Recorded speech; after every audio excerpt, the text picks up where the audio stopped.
The biggest mind shift that I had to make was to allow my writing to be bad and to endure the phase of my writing really sucking, knowing that, the more I do it, that it will probably get better. That was like really hard because I knew where I wanted to be and I kept comparing myself or my writing to that of native speakers, which obviously didn't help.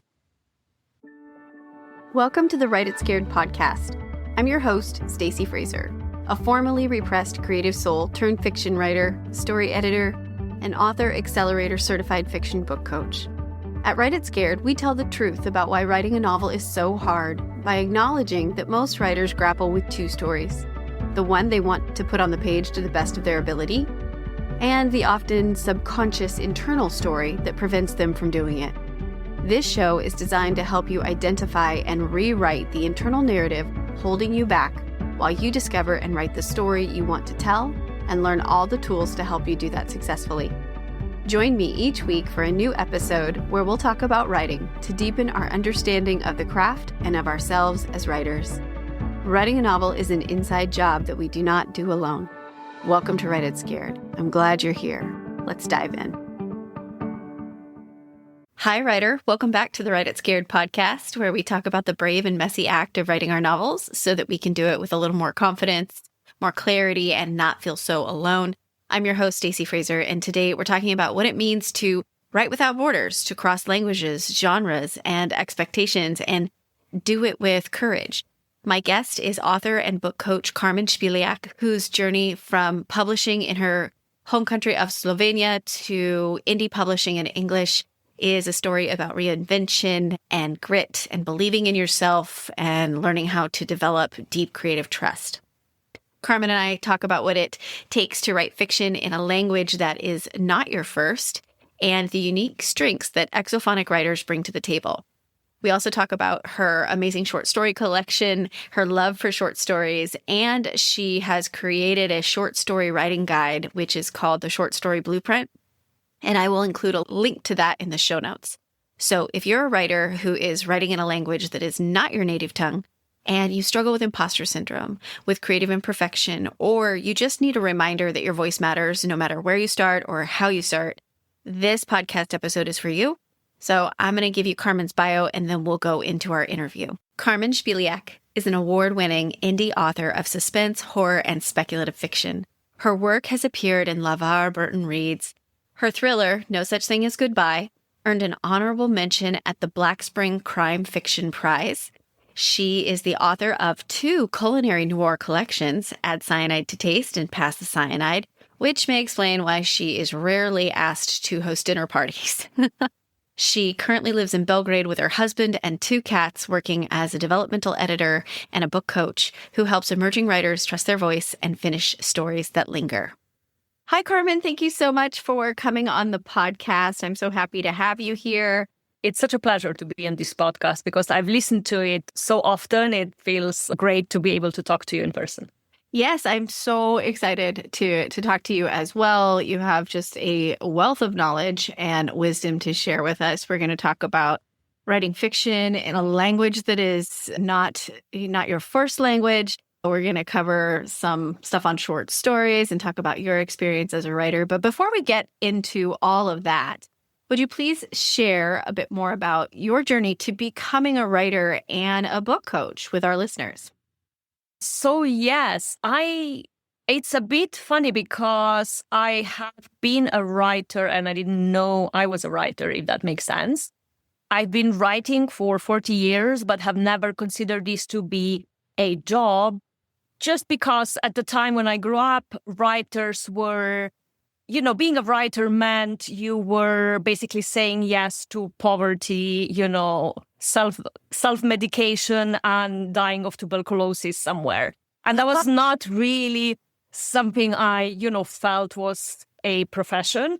So even in my mind, it was never there as an option. It took me forever to acknowledge that actually this is the only thing I really want to do in my life.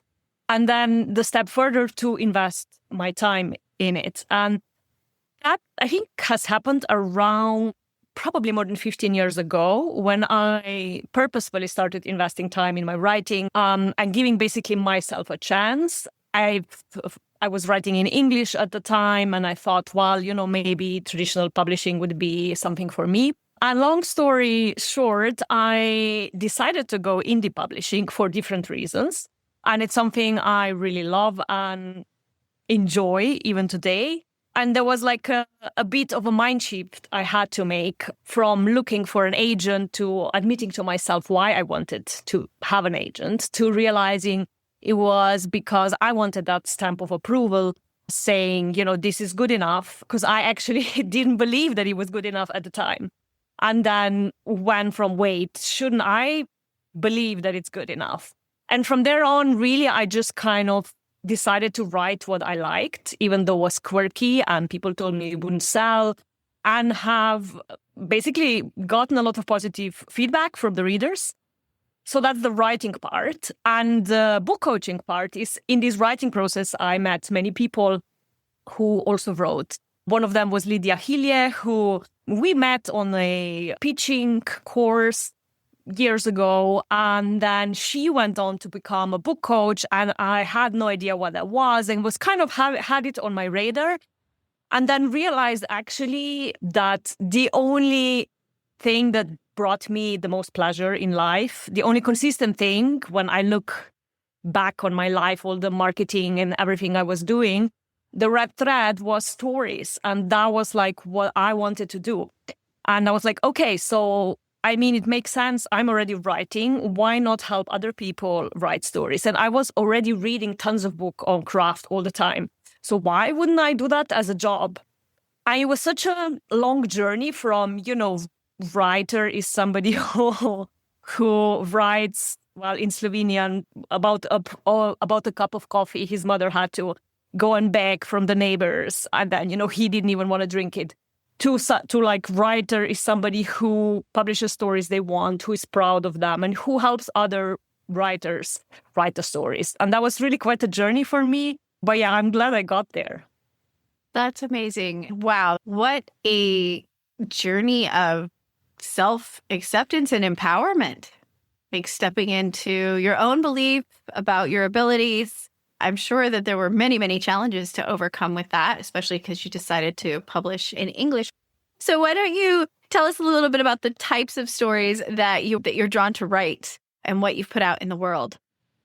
So the types of stories that I like to read maybe is the kind of stories that linger, that you come back to them, that make you think about stuff, that make you question things, that make you want to change things, that kind of empower you, encourage you, that kind of give something new, bring something new into your life. In terms of writing, I like to write, the books that I've published are short story collections, and there's a thriller. So the short story collections are the quirky stories I really wished I wanted to read them as a reader, but I didn't find any. And these are basically murder mysteries, but with a food twist. There's always some kind of culinary element there. And I have to say, like, the more I wrote, the more ideas came. And people really seem to love them. Of course, they are terrified to come over to my place to dinner. And when I ask them about allergies, because I want to be considerate host, I don't want to, poison them by accident, they're like, oh, why do you want to know about my allergies? And so after reading my books, they are a bit skeptical. But what I wanted is to have like stories with strong culinary element, which is not always poison, but where their food plays a important role in some way, their character development or setting or a twist. And to also then be bold and offer food recipes. So to basically include recipes for some of the dishes that are in the stories. And I just thought that's the kind of book I would want to read. So that's what I wrote. And it was surprisingly, to me, a success because I didn't really expect anything. I was told short stories don't sell, unless you're a famous author, which I wasn't. And I really wrote this for myself more than anything else because it was during the pandemic. I was kind of not sure what's going to happen. And I really wanted to just write a book that I want to write. And that was it. And that was Add Cyanide to Taste, which in the end was basically what turned into a series. Then bloggers would ask for like a sequel. One of the stories was licensed for LeVar Burton Reads, which to me is still like crazy achievement So cool. that I have, dreamed about. And then I have a thriller which is about a mobster sister who fakes her own death and becomes a spy, basically. And that's more just because, I was inspired by, let's say, a real life person who had to also hide from her family, and just thought what a interesting situation for storytelling this would be. And then I basically took it and ran with it. I love that. When you were talking about your short story collections, there was this movie that came to my mind that I recently watched. And it was about, I think, was it called The Restaurant or The Invitation or The something? Menu? The Menu. Oh, yes. It was. Did you see that? I love it. I love did it too. I did. Love anything with food involved. Like, I want to read it. I want to watch it. It was great. Yeah. Yeah. So if you like horror, it's not a supernatural or anyway, but if you like horror and you like it mixed with culinary elements, that's a great movie to watch. Yeah. Really great. Yeah.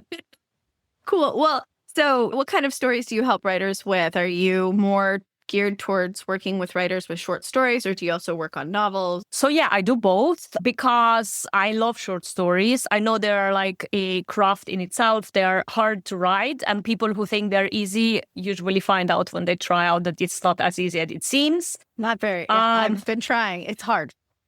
Yeah, so I love that, but I also love working on novels. Mostly I work with genre writers. So I would cover most genres. I love genre fiction. Is the kind of fiction I love to read most.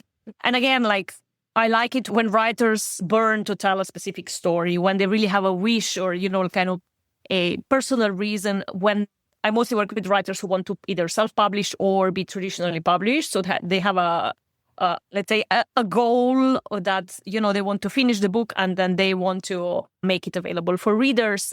Other than that, any kind of stories that are, again, like lingering, unsetting expectations, questioning status quo, breaking stereotypes. I love stories that kind of have something to say or something to question. So those are my favorite stories. And I saw that you have a short story guide out for writers. Do you want to tell us a little bit about that? Yeah, so because a fellow writer has asked me how to go about writing short stories. And I mean, I've written them often, but have rarely considered how others would go about it. And she asked, like, could you make like some kind of a guide? So I made a blueprint, which is based on Jenny Nash's blueprint for a book method, which I love. And it is a series of questions that help kind of put together the basic, what I would call basic elements of short stories, and help them kind of map out the necessary ingredients, if you want. And then, however they mix them and whichever they use and whichever is their main one is up to them. And that's what I love about short stories, because it gives you freedom, but that also gives a bit of a structure. And yeah, you can get it the readers can get it at my website, and hopefully it will help them craft short stories. Okay. I will make sure to put the link in the show notes for sure. Yeah. So do you think that there's, asking for a friend, just kidding, asking for myself. Do you think writing short stories has helped you when it comes to crafting your novels?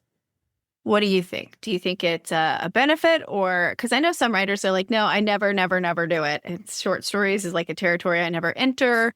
I know other writers who, and I'm kind of trying to be one, write a short story in between like my revision drafts or in between, because I'm just testing the waters and playing with it. But what do you think?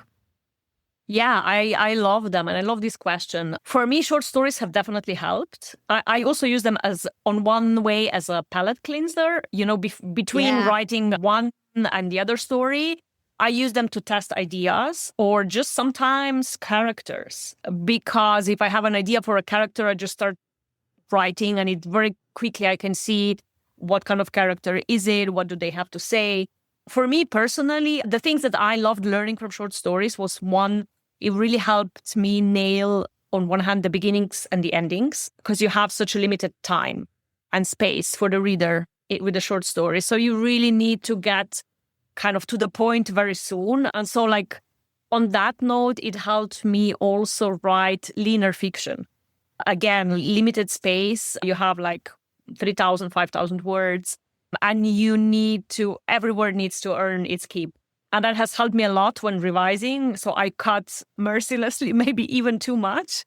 Yeah, it helped me also played with like different voices. Once I used to write a lot in the first person point of view, and I wasn't sure how to do it in third. And then with short stories, I was able to practice that. So it definitely helps, but mostly I think it helped with the pacing to slow down the pacing in my case of storytelling. I learned that by writing more short stories, I was able to do that. I love what you said about a palate cleanser. And that's kind of like what my approach has been, because I also write in darker veins, and I just kind of get, I don't know, maybe I feel a little ick. So I need to go do something else. And so I've like dabbled over in writing a short story romance, and that was really fun. I actually submitted it. We'll see what happens with it. Submitted to an anthology, but I found it to be really fun. And then it opened me up to consider writing in a genre that I had never considered before. And I really loved it. So I think it's a great thing. So I'd love to transition and talk a little bit more about writing fiction in a language that is not your first language. Tell us about that journey for you. How did it start, and how did it evolve to you writing and publishing in English? Yeah, so I'll try to I try to remember, I don't know if I remember the exact moments, because like my mother tongue is Slovenian, but I grew up bilingual. So my second language was Serbo-Croatian at the time, and English was my third language. And when we started learning in school, of course, we also wrote some stuff there, but that was not so much like creative writing. I think the first time I really attempted to write fiction was probably after I've written a novel in Slovenian, which I had translated, and then I re-edited it because I was adding chapters and so on. That was my first attempt of really creative writing in English. And this was just before I moved out of Slovenia, which was, I think, around 2008. So it's a while ago. And I knew then, at the time, I was still, before that, exploring option of publishing in Slovenia. And I mean, it's a very small market. Already knew I wanted to live abroad, so it didn't make so much sense for me to keep writing in Slovenian. Also, like I knew once I move, my contact with the language is going to, get worse. And simply, I wanted to, at the time, my idea was to have my stories available to a wider audience. And English was really, for me at the time, the easiest way to do it. So I kind of made a switch on purpose. I thought, well, I'm just going to switch to writing in English. And of course, I've been learning English for decades by that time. And I thought it was going to be easy because I've written blog posts, I've written articles and everything, but it was not. It was really quite challenging. And let's say the biggest mind shift that I had to make was to allow my writing to be bad and to endure the phase of my writing really sucking, knowing that, the more I do it, that it will probably get better. That was like really hard because I knew where I wanted to be, and I kept comparing myself or my writing to that of native speakers, which obviously didn't help. Then in the end, I mean, I lived abroad, and for different reasons also, like I met my now husband, and English is the language between us. So I spoke English a lot more, which helped. I also started thinking in English, and that was the thing that made the biggest difference for me, this disabling the internal translation. Because before, it was not that I was translating, but I was still thinking, oh, what's that word in English? So I would look for Slovenian words and then try to find an English equivalent. And then I just switched into writing more in English and just trying to describe the word or the feeling or the mood of that word. And also like just the third step was still having my own authentic voice. And obviously it's an ongoing process, and I love learning. I collect words and tools and everything.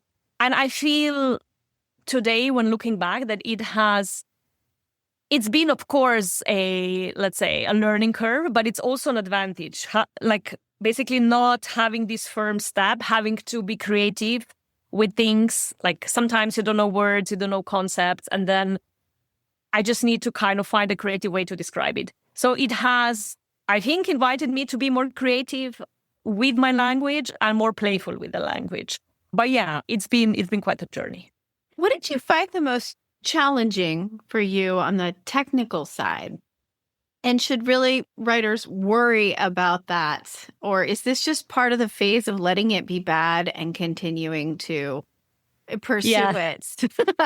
Yeah, I think the worst part for me, the most challenging part for me, one, articles, Slovenian language doesn't have any. So this is for me ongoing struggle. But luckily these days you have tools for that. So it's quite easy.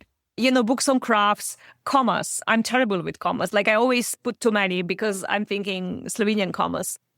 It's just, these are minor things that, today you have tools, you can do all of that. I think the translation was the biggest thing, and also the expectations I put on myself. The trying to reach a standard of basically comparing myself to published authors, published native speakers, didn't help. And in terms of what made the switch for me, I heard it on a podcast. I wish I remembered which one to give them the credit. I think it was maybe even Joanna Penn's podcast about comparativitis. So comparing ourselves to others. And I think she said that the only fair comparison is to make to where you were a year ago instead of where others are now, because then you can see the progress that you made. And so I had to make that switch to kind of stop this external comparison and really just focus on just writing more, and that by writing more is going to get better. So you mentioned that you had some mindset struggles as an exophonic writer. And I'm just curious if you could dig into those a little bit more. You mentioned the comparison with other writers. And I think I also heard imposter syndrome in there. So could you speak to that experience and help normalize it for anybody else out there who might be going through something similar?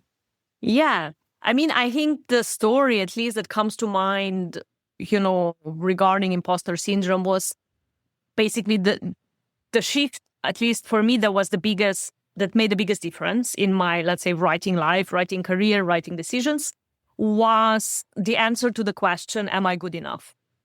And that's the question I've been asking myself. Funny enough, I've been writing for a long time, but when I was writing, when this was not something like a profession, it was like a hobby because, writing was not a career. I loved writing. I've been published in Slovenian since I was a teenager. I've got always great feedback and so on. I just never considered, it's not something, you get paid. It's something like you do on the side. And at that point, I never doubted how to say myself. At least I don't remember that I doubted myself. And then at the point when I realized, wait, this is actually the one thing I want to do in my life. And this was, quite hard admitting, because I know it's the thing that it's not, let's say, a lucrative career. Is like financially not going to be, it's going to be a struggle as a writer. Like it was like not, let's say, financially sound decision, but it is what I really wanted to do. Then I think the stakes were high for me. And then I started all this doubting. And on top of that, learning, basically switching to writing in English, added another layer on top of, will I ever be, good enough to be published in English? So that was like a lot of doubt. And then, like I said, for me, the way to go about it at the time was like, well, everybody wants to be traditionally published. So obviously that's the right way forward. I didn't even think about it. I was just like, no, that sounds logical. I'll do that. I wrote the thriller and I pitched the thriller. At the time, I got some rejections. I think I sent probably like 12 or 15 pitch letters, like the queries. It was not a whole lot, but it felt like a rejection of me. And of course, you always translate that no into the worst possible way. Like, oh, they hated it. This sucks. It will never get published. And then the pandemic hit. And this was like just before. Well, the timing was really not great. And then this was the first time in my life that I started questioning whether I should continue writing. So far, I've questioned everything else, could I do it? Am I good enough? But should I do it? And then I had to ask, because I had a lot of time on my hands, I had to ask, but why, why am I writing to begin with? What's in it for me? And why am I pursuing this traditional publishing? And then I had to admit to myself and be honest that it's because I wanted the answer to, am I good enough? I wanted somebody to say, yes, you're good enough. So we will, kill some trees and publish your book. So that was what I wanted. And then around the time I listened to many podcasts, a lot of Alliance of Independent Authors. And I realized actually that the one person, I'm looking for that person to believe in me, but that one person should be me. And that was, I think, the shift that happened where I was like, okay, but if I don't think I'm good enough, how can I expect anybody else to believe in me? And this is where I decided, screw it, I'm going to write a book just for me, because I don't know if I'm going to get out of this pandemic alive. There was a lot of doom scrolling and things like that. If I can only write one book, this is the book I want to write. I don't care if it doesn't sell. It's like something I write for fun, and I had a lot of fun writing it. It just kind of also took me mentally out of the pandemic. And I didn't, question whether I was good enough. I was just like, nope, I'm just going to tell these stories. I had a bunch of ideas and basically just kind of rolled from there. And that was, I think, the book that changed things for me. And you can probably tell, because from there on, I stopped kind of asking this question. Of course, there are other doubts now. Will the second book live up to the expectations? Will I have enough ideas and so on? But it really changed a lot, knowing that I can just write what I love and what I like. And actually that there are readers who love this kind of stories, even though they're quirky and weird. And, will probably, if you display one of my short story collection on your shelf, you get out of cooking duty for sure. But yeah, so that was the main shift. Thank you so much for being so honest and so vulnerable about your experience. And gosh, I hope we all get there, to that place where we can answer the question for ourselves. I know I want to be able to get there. Am I good enough? Because it lingers every time I write. Yeah. Doubt and creativity go hand in hand. But what you choose to do about it, that's where you have control and have the reins. So in that vein, what resources have you found that have been most helpful for you to continue on with your writing journey? So back, when you were in that moment of the 12 rejections or however many rejections you had, and the pandemic was upon us, what were some of the things that you pulled on to help you continue to move forward? One of the tools that I've picked up somewhere, I wish I could remember where, was the letter where you write why you write, where you explain to yourself. It's a letter to yourself. You explain to yourself why you write. And for me, it was very clear, in the moment of doubt, should I even do this? I picked that letter and I wrote it by hand, so it was not even digital, and read it. And it reminded me of that creative fire that only comes alive when I write. And it's not about sales.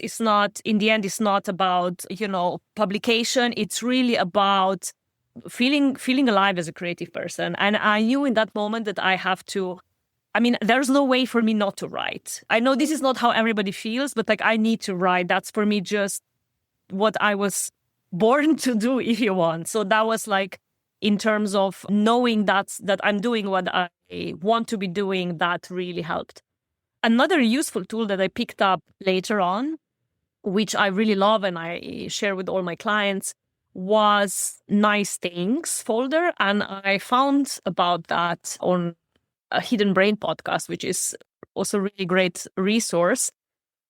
And basically it's just make a folder on your desktop and put nice things that people have said about your writing, whether these are emails or positive feedback, reviews, anything, just put it in there. And when you have this moment of doubt or, like this little voice saying this is not good enough or things like that, just go there and look at what other people said about your writing. And this really helps getting out of this own mindset, seeing how other people see your writing.